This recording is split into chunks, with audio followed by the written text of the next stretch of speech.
Welcome to the Final Bell, brought to you by GMHBA. What will be our final podcast of season 2024? Unfortunately, I'm with Meg McDonald, as I am every single week. Meg, hello to you. Hey, Lingy. We It sounded like, unfortunately, yeah, you're with Meg McDonald. No, sorry, I did not mean that for 1 second, because chatting with you is one of the highlights of my week. We are going to talk some really great stuff because your team, the AFLW, had a fantastic win. We'll talk about that a little bit later on. But let's dive straight into it. The Cats season is done, unfortunately, after a 10-point loss to the Lions on Saturday evening at the MCG in the preliminary final. And any time the season just abruptly ends like that, you can't help but feel the what-ifs and those pangs of disappointment and devastation. But once you move beyond some of those initial feelings and just desperately wanting to be there, wanting the team to be there next week, you've got to look at the fact that the Cats made a preliminary final. They pushed the team, a really good Brisbane Lions team, all the way and had chances. I'll admit that. All of our listeners know that. It's a positive season. It feels so hard to say that when you're still in that mire of devastation, but it's a positive season. Yeah, you've done very well to get there already. I'm not saying I am personally there already. Yeah.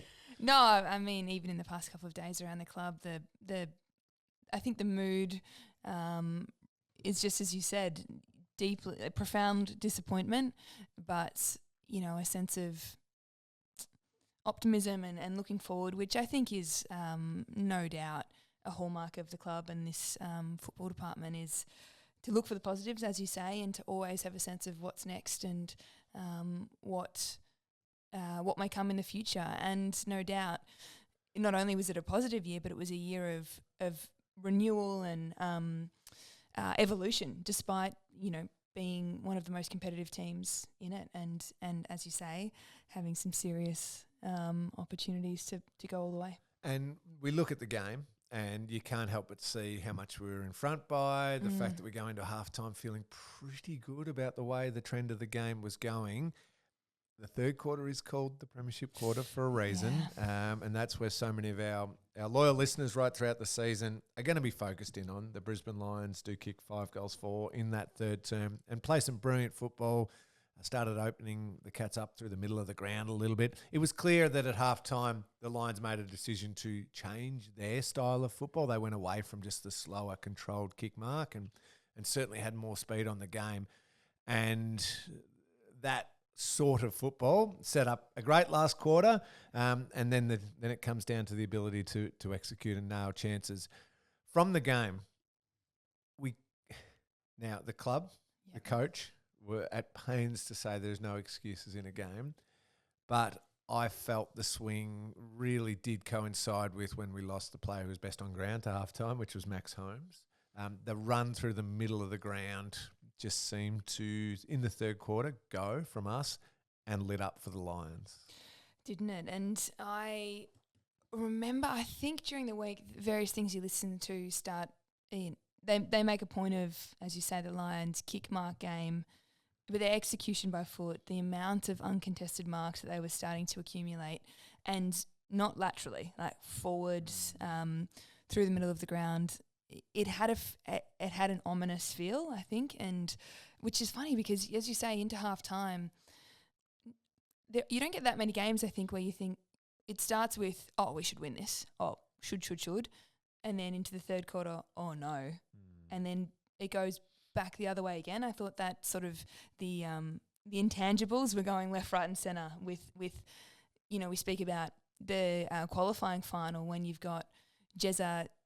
You've got moments where you're kicking goals from absolutely nowhere, thinking we have no right.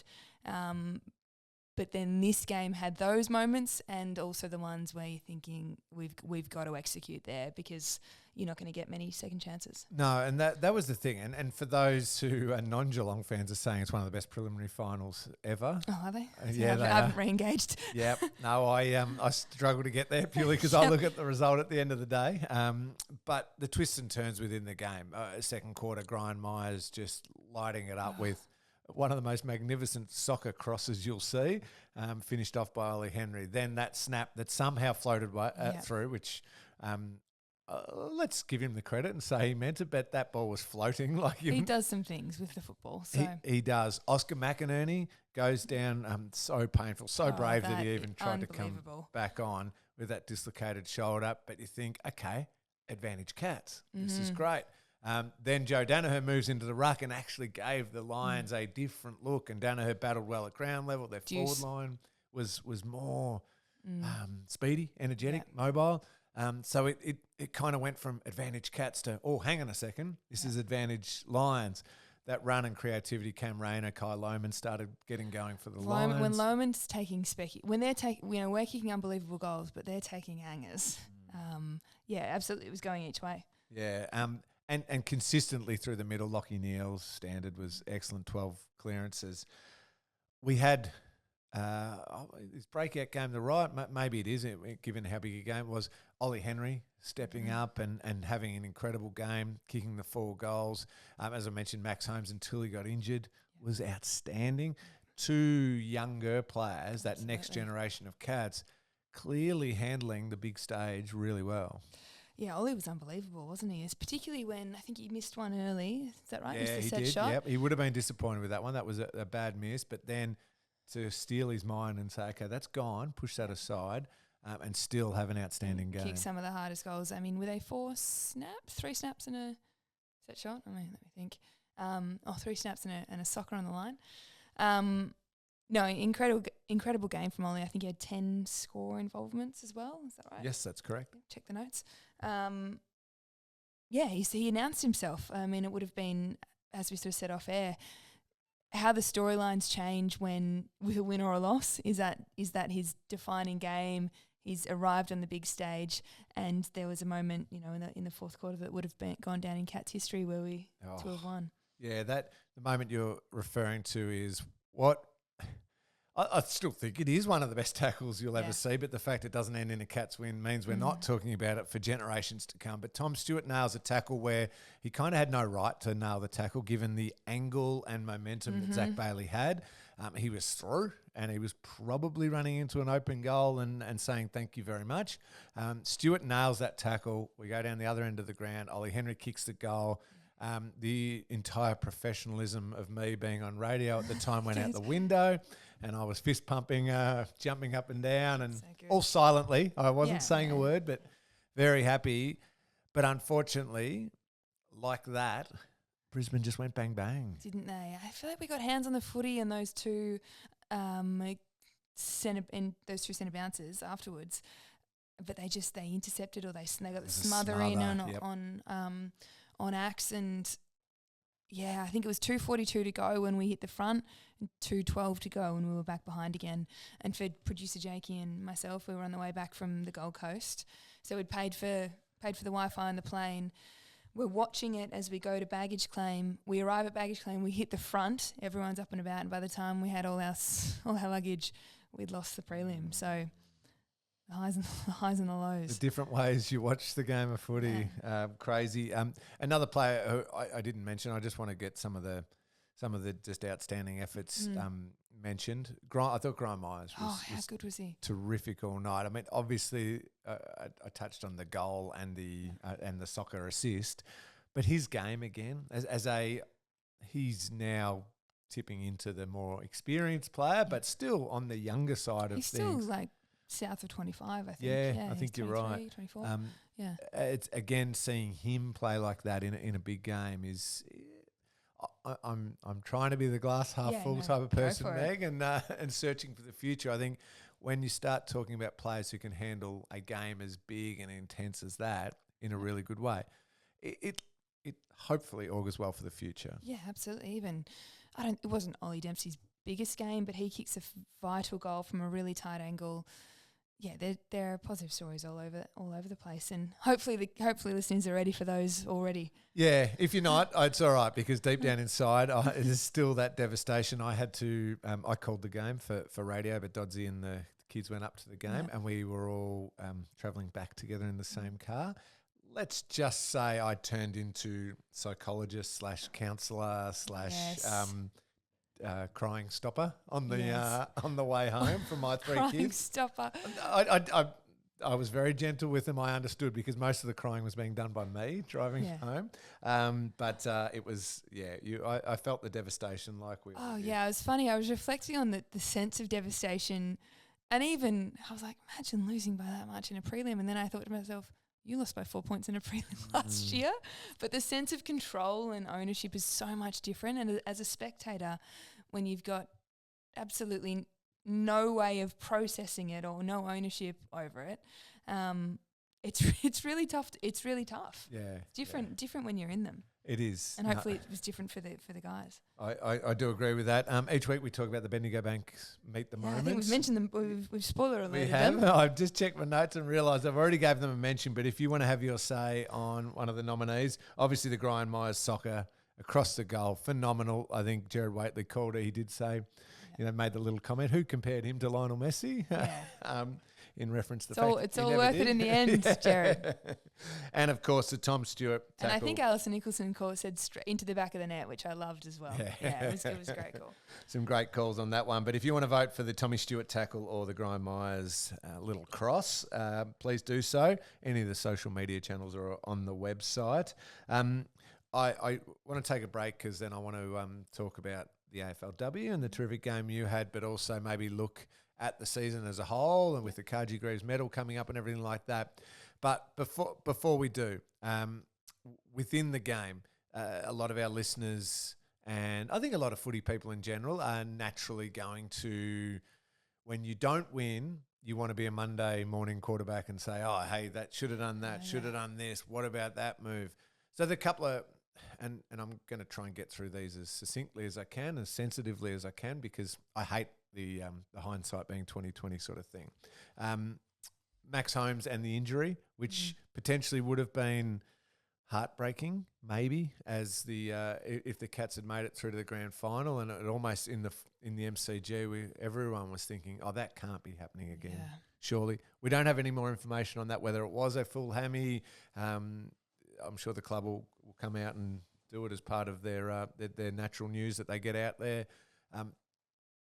The decision to let Max Holmes have as long as he had, I think verging on 15 minutes or so before they pulled the trigger and sub Mitch Duncan into the game. Get your thoughts. I've got a couple of thoughts. Okay. Unless you want me to. No. Oh, no. I mean, I haven't gone back and watched the period of time. As I said, we were sort of in transit, but I mean, the temptation when he has been your most influential player, you'd want to be sure before getting him out of the game, and they gave him the opportunity, I believe, to go back on. Yep. And I just can't imagine what that would have been like for Max. The uncertainty, if everyone else is thinking surely not, I can't imagine the surely nots going on in his own mind. And the incident he did it on, that awkward landing where he's really kind of overstretched the hammy, it would have, if we can assume for a second he hasn't done his hammy, it still would have triggered a neural response through the back and hammy and glute and all that. So immediately his mind would have gone straight to, oh no, I've done something. I'm with you, by the way, Meg. When we're not talking about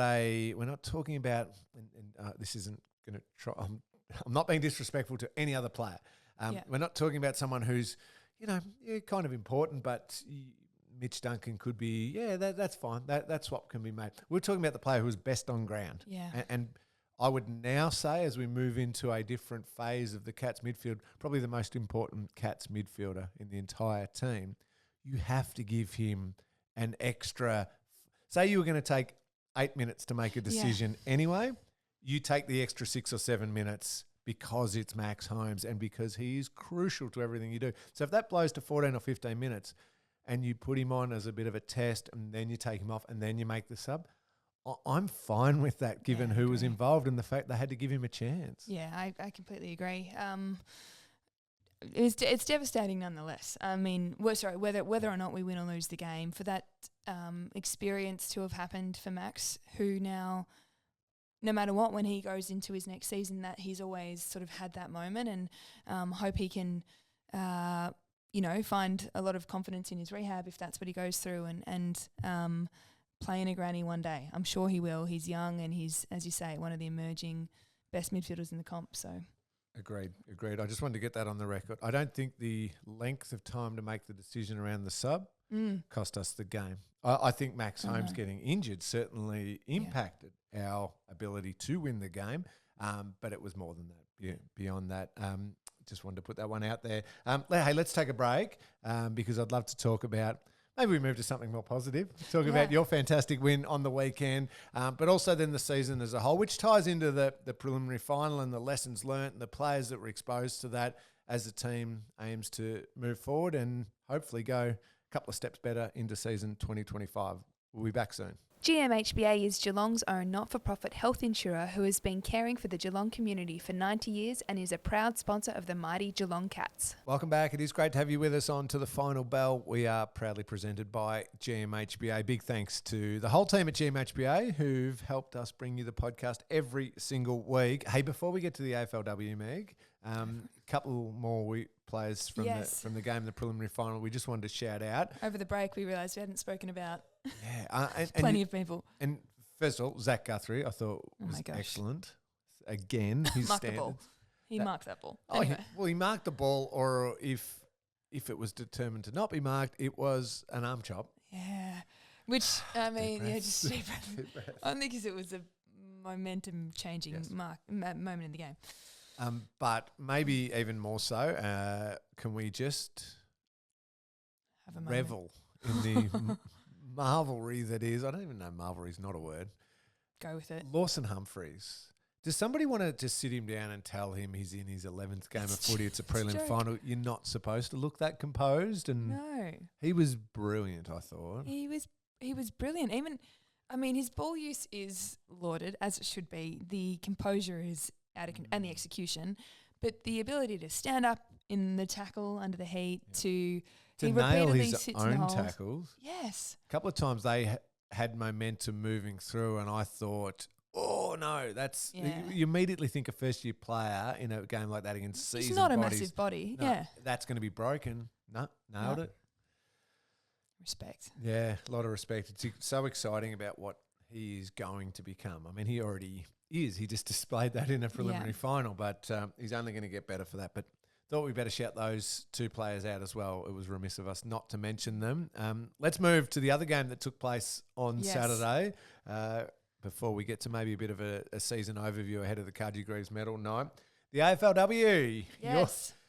We got it together. You did. You got the win. You got the big win. A fantastic display against the Gold Coast Suns, going up there and taking them on and really taking them apart. It must have been pleasing to see all the things you've been working on over the pre-season come together.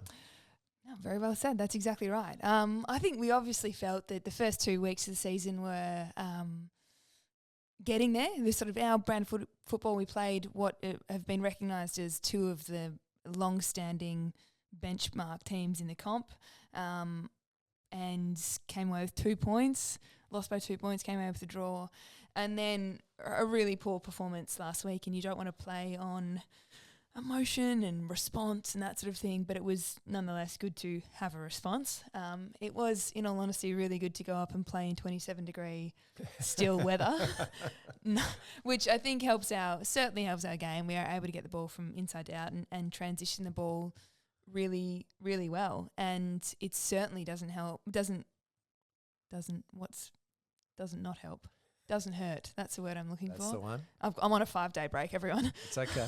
It doesn't hurt that your namesake, Lingy, she's ridiculous. I'm watching her play from obviously way down the other end and being like, yeah, that's the player I have to try and defend at training. Just bouncing the ball from whatever she is, 180 centimetres high, making it work and realising that, I mean, the penny drops for players all the time in your second year, third year, that my strengths are if I run, they can't catch me. So she was unbelievable. It was Jackie Parry's 50th game. She kicked 3. Shelley Scott kicked 3. Becky Webster's having an unbelievable year off halfback. And it was comprehensive. They didn't score until halfway through the third quarter, and we probably got a bit loose in the fourth, as you do when you're a long way up, but to nearly kick 100 points and win by 70 was great. I say this with a little bit of trepidation because I freely admit that you are probably my favourite player for the Oh, no, AFLW. no, thank you, Lingy. But Yeah. when I do look at the AFLW scores Yeah. and I check the result first to make sure the Cats have had a good win, and then I quickly jump to how did Aisling go, and I see 4 goals next to her name, I am very, very chuffed because she's quickly becoming my other favourite player. No, she's honestly, she's fantastic. And there was just in terms of footy moments and, as we said, the sort of intangibles, we were on top in the first, but I think kicked 3 goals in the last 3 minutes of the first, so we probably weren't getting it on the scoreboard. And then Kate Kenny, our newest Irish, another redhead in the forward line, she got a pretty cheap goal in the first game, so she'd had a goal, which she took advantage of on the goal line. Clever goal. Clever goal, but what was probably her true first goal was on quarter time. She's 60 metres out, she rolls and kicks it to the square, and as it leaves her boot, the siren goes, and heads up play, as they say, from Kate Darby to shepherd it through. So it was a 60-metre goal after the siren, technically. Nice. And you sort of know it's your day from then on. Absolutely, you do. I'm glad you mentioned Kate Darby because Abednego meet the Here's moment me not reading the notes. for the AFLW. Kate Darby, that shepherd that you're talking about, that heads up, selfless play, just to understand the moment and make sure that Kate could get that terrific goal to keep that momentum going for the team is one of them. And you did mention how good a season Becky Webster's having. Yeah, she's playing off halfback, and I mean, if any other teams in the comp listen to the final bell, I'd be surprised. So I don't mind about giving away any secrets, but her sort of move to halfback in the latter in sort of last season, but really finding her home there this season is generating so much attack for us. She, as we've said here, 3 possessions to set up a goal in the goal square for Scotty was fantastic. And I don't know how many she had personally, but we had 19 bounces as a team. So I think our run and carry was going really strong. Yeah, brilliant. Yeah. If you want to vote for either one of those, either Kate or for Becky, jump on the socials or the website and vote for your Bendigo Bank Meet the Moment. So we mentioned the Graham Myers and the Tommy Stewart one for the men's game, or Kate or Becky. Jump on and have your say in that. Your next 2 games, you don't have much rest. This is that footy frenzy, or what? I think. What are they calling it? The compressed period. The compressed period. There you go. There's a nice scientific term for it. Hawks on Thursday night here at GMHBA Stadium, 7:15 p.m. So Cats fans, jump along to that one. Let's get a huge crowd there. Always good to knock off the Hawks. And then almost straight up, it feels like taking on Freo back here at GMHBA Stadium on Tuesday night, 7:15. Yeah, it's funny to think that's a week away and we'll have played a whole game in between. Yeah. No, it's an exciting time, and it'll definitely be, I think, really formative for the ladder going forwards, how teams fare.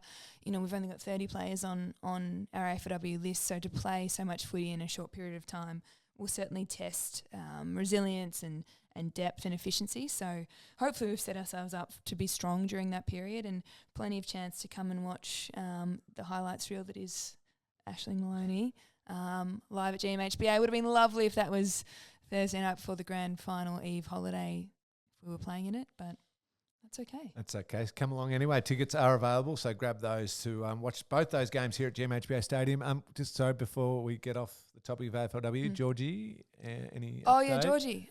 We've got training today, and provided she gets through that, I think she's a pretty good chance. Yeah. Excellent. Fantastic to hear. Before we finish up, there are a couple of big events coming up, or one in particular for the Cats. So I want to finish on maybe a little look at the Carji Greaves medal. So it's a little heads up to start getting your mind there about a possible 3, 2 and 1 and maybe a bit of a smoky. Before we do, though, we are recording this Tuesday morning, fresh off the Brownlow medal last night. Yes. Pretty impressive from Paddy Cripps, 45 votes. What? What a beast. What a beast. I mean, he had an amazing season and deserved the majority of the votes he got. He was going to always poll high, as did the runner-up, Nick Dacos. But it's remarkable to think that Paddy breaks the record under the single 3, 2 and 1 system. And Nick also breaks the previous record, but comes runner-up and well back from Paddy. Yeah, to break the record and be down by 7 votes. 7 votes, yeah. What was the highest you ever polled in a Brownlow league? 16, I reckon, which is what Jez got, and that's a long way back from 45. Probably not as far back from the winner that year, though. No. It's crazy the way. I mean, you think Ollie Wines and Dusty. I think they were the previous record holder. They were getting those more and more. Thinking, wow, mid-30s. That is huge votes. Now mid-40s. Mid-40s. Remarkable effort. Oh, good on him. Yeah. Congratulations to Paddy I'm sure Cripps. he's absolutely ready for some team success now. Yeah, I think he will be. He's a great person, Paddy Cripps. The leading Cats Brownlow vote getters, Jez with 16, Tommy Stewart with 12, Maxie Holmes with 10, which I had Maxie in our, we do a family, a wider family. Oh, I love this. What's it called when you pick the name out of the hat? Why have I gone blank on what that term is? I've said ballot, but it's not ballot. No, it's not. And It was on Connections the other day. Goodness, I can't think of the word. Sweep. Thank you very much. The Brownlow sweep that my mum and dad have been running for about 30 years. So it's a tradition. We get a name out. I got Maxie Holmes and I thought he's not going to win it, but he's going to poll. I reckon he might poll 18 or 20 votes. He only got the 10, but I reckon his next couple of years he'll get better and better. And Tanner Bruin with 7, which leads to the Carji Greaves medal chat. The Thursday night after the grand final is Carji Greaves night. Given, I don't know, there's your Brownlow votes. Is that a bit of a form guide or your feel? Give me your winner, runner-up and third place for the Carji Greaves medal. Oh, I am going to rearrange that order. Okay. I think Max Holmes wins, 3. I'm with you on that one. Jez, 2. I'm with you on that one. Who have you got for third? I'm thinking Stewie, I'm thinking Tyson, I'm thinking Zach Guthrie. I'll go Zach Guthrie. Well, I'm glad you threw his name in there. Fantastic. Tom will be interesting, won't he? Because very good early. Quiet patch. Really good late. Tyson, really consistent across the year. Same with Zach. I'm going third place. Grind, great call. Has he been runner-up in the... No. Not runner-up, but I reckon he's definitely had top 5 last year. So I think he'll go okay. But I'm with you on Max to win it and Jez to come second.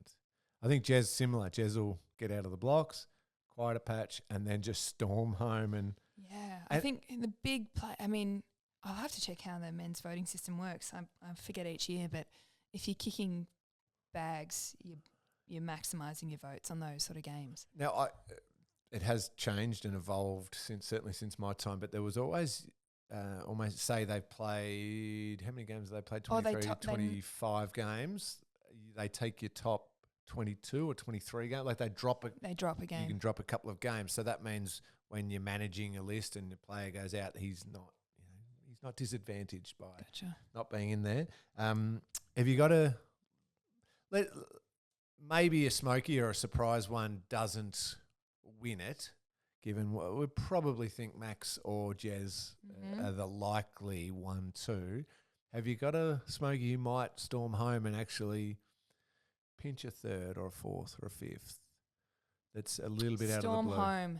Or not even storm home, but just a surprise one. I'm thinking Ollie Dempsey does well. I think Jack Henry does well. Good call. Jack Henry finishes strong. Yep. Okay, I like that. You? I'm glad you asked me. I should have written something down, shouldn't I? I love the Ollie Dempsey one because I know when coaches are giving votes, and they're the ones who give the votes in the best and fairest, they are looking at so much more than just possessions or goals or what we as footy fans see as impact. They are looking at structural importance.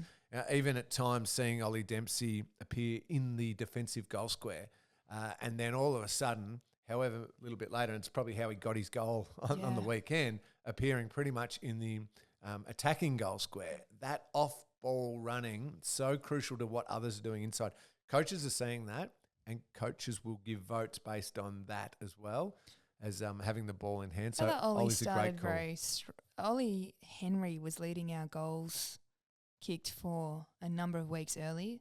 Anyway, I mean, there's no surprise if you make a prelim and almost a granny. Lots of players have had good years. They certainly have. And Tom Atkins wins. Tom Atkins wins out of nowhere. I don't know. Another good one. I know we want the Cats to be there on Saturday, and we'll be hurting, and we'll be sitting there watching it through gritted teeth. We hope we get a good game still, just so we can get caught up in the emotion and the colour of a great game of footy. But I know we'll be thinking about the Cats. But I need you to take that hat off just for a second, Meg. Could you please give me? Checking my. Yeah. Okay. Please give me a tip for Saturday. And it's so hard to go past the team that's just beaten your team or you. But I think Sydney. Oh, do I? Yes, I think Sydney. Do you think it'll be close? Yes, I think it'll be close. Okay. Norm Smith? Or maybe Brisbane win, but Chad Warner, Norm Smith. Ooh. Hang on. I don't So know. what's that? A Lions win, Warner, Norm Smith. I don't know. Who are you tipping? I'm tipping the Swans, and I am not in the camp of it being that Oh, close. Isaac. Okay. Swans by a lot. Isaac Heaney for Norm. Well, Swans comfortably. And What's the weather like? I think it's meant to be 22 and lovely on Saturday. Of course. I Cats would have won. I think I've been quite open in my absolute love of Isaac Heaney over so many years. I'm not going to change that now. He's gone best on ground. He's got another best on ground in him. I think Isaac will win I agree with Norm you. Smith. I don't know. I said Chad Warner because of how good his 2022 grand final was, despite everything. No, not good. I can't Jackie remember. disagrees. Can't remember. Did they touch the ball?